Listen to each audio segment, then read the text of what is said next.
let's talk about how to get the benefits from vitamin D without that toxicity. Now, the danger of vitamin D really stems from calcium.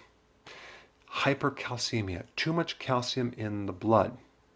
See, vitamin D helps absorb calcium by 20 times in the small intestine. So we're going to get a spike of calcium in the blood. And so hypercalcemia is really the big side effect of having too much vitamin D. And that could potentially lead to kidney stones, constipation, frequent urination, dementia, depression, an ulcer, abdominal pain. And just FYI, if the person stops taking vitamin D, it's reversible. Okay, so that's one point. Second point, it's very rare to have someone with vitamin D toxicity. And this is stated by the Institutes of Medicine as well as the Endocrinology Society. Now, when you measure vitamin D in the blood, if it's greater than 150, that would indicate toxicity, especially if it's taken with some type of calcium in the form of, could be some dairy or milk. All right, a couple things you want to know. Vitamin D doesn't work by itself. It needs other things. It works with vitamin K2.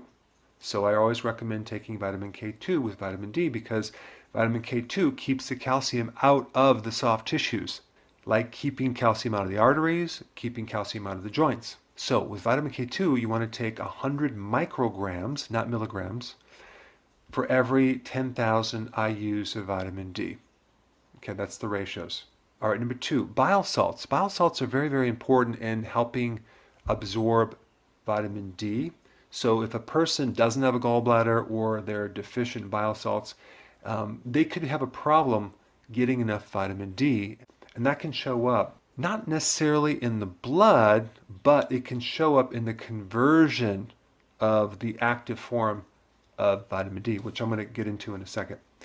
Number three, if you're drinking at least 2.5 liters of fluid a day, that should be enough to keep the calcium from forming kidney stones. Just that alone. All right, number four, magnesium. Very, very important in the metabolism of vitamin D. In fact, magnesium and vitamin D work together.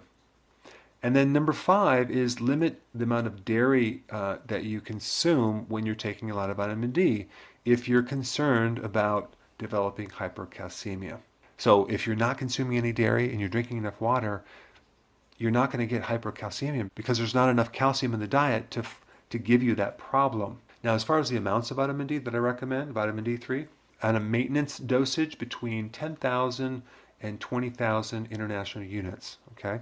Now, for those people that want to take more than that for therapeutic purposes, let's say, for example, they have an autoimmune condition, or they have pain and inflammation, or they have high blood pressure, then you'd want to take a little bit more. Between 20 and 50,000 IUs. And it's done on a short-term basis. Maybe you do it for a month or two. Now, I want to come back to the point on someone developing toxicity from vitamin D and it being rare. There's several studies out there that state that you would have to consume hundreds of thousands of international units of vitamin D for months for you to develop hypercalcemia. Now in the 40s, they used 200,000 to 300,000 international units of vitamin D3 to treat TB and rheumatoid arthritis.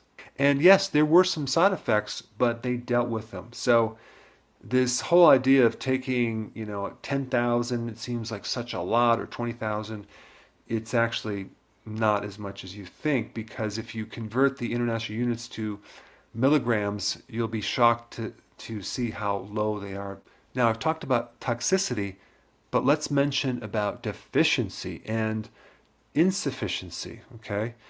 A deficiency of vitamin D is extremely common, and that would be a measurement of less than 20 NGs per milliliter in the blood. An insufficiency is less than 30 NGs per milliliters in the blood. And so a normal amount of vitamin D in the blood should range between 30 and 50 NGs per ml. And what's interesting is 65% of the population has a vitamin D deficiency, and 95% of the population has a vitamin D insufficiency. Now, one last point before we go. When they test your vitamin D levels, they're not testing the active form of vitamin D. They always, well, not always, most of the time they test the pre-vitamin D, which is the inactive form. In order for vitamin D to be converted to the active form, you need the liver and the kidney to work correctly. So just realize that when they show high levels of vitamin D, that is the pre-vitamin D, not the active form. This is why it's good also to measure the active form of vitamin D occasionally. All right, thanks for watching.